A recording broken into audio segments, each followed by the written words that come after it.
So I think this is where we want to put the propane tank. There's a little, kind of like a little turnout here. So either right here in this spot, which is kind of hard to see because of the sun, or if they can put it kind of inset in the trees a little bit. We'll see if they can do that. That way a truck can still pull into this area to fill it.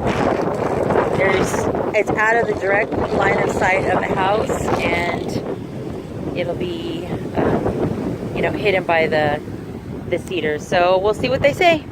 Okay, bye.